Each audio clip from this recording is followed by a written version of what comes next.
I remember in my freshman year, a kid actually took a gun to a school. He didn't shoot it, it was on campus, and there was a lockdown. We couldn't go on campus at all. And that kind of put a little shock in me, thinking that right away my freshman year I have an encounter with a gun on campus. It's an all too familiar drill. When the shooting happened down by the library, I was heading into the school right across the street, and we were on lockdown for like 2 hours, I think. Students in the 21st century confronted with the everyday threat of gun violence on campus. For me, I came from Saudi Arabia. I studied there most of my life. And I didn't have to worry oh my God, somebody has a gun. I just have to study and live my life as a normal kid.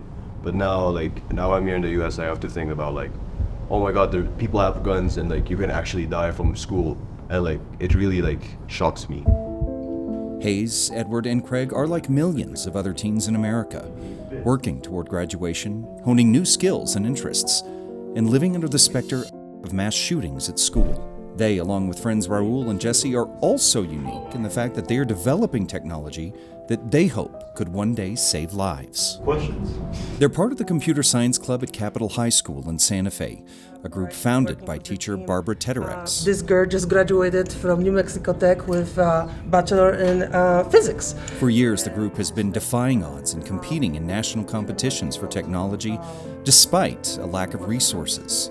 A few years back, retired computer engineer David Ritter felt compelled to volunteer as a mentor for the group. And you can ask these guys, they can get up and they can give you a half-hour lecture on how this works. Seeing real passion and curiosity within the walls of this Title I school. They told me stories about, going down to this end of town and having a kid wanting to make a battery out of a potato. Okay, that's his project.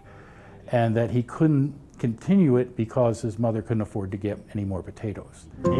Refusing to let students' interest get lost due to financial constraints, Ritter set out to help fund the organization and mentor its students. So this new Scooby. Among the group's successes are Snoopy, a robot that measures air quality, Smokey, a second-generation device created to detect smoke from wildfires, and now Scooby, which is designed to detect gunshots in schools. The reports I hear, they interview the people, and they hear a loud noise and they don't know what it is, and they don't know where it came from.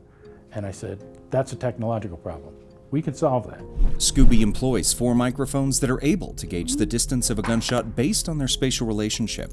A 5th mic acts as a trigger, looking for the specific waveform of a gunshot. The students have tested and isolated that particular sound wave and coded the device to pick up on only that sound. As Ritter and his team of young scientists say, as few as 2 devices can work in concert to triangulate the location of the shot, immediately allowing administrators to know where on campus a potential threat is coming from. We're just slowly working our way through it, and they're seeing how an actual real project happens in the real world. You have an idea that you want to do something, and you just start working the problem. In addition to the technical education and a slew of awards for Scooby and their other projects, the club is learning vital lessons that can be applied to any future career. Working in a team-based environment really just changes that, and it allows you to really just, in general, connect with people and work better and more efficiently. This is just amazing, and they don't mind to come to school during summer, right, and still learn. I am incredibly proud of them and happy for them also, right?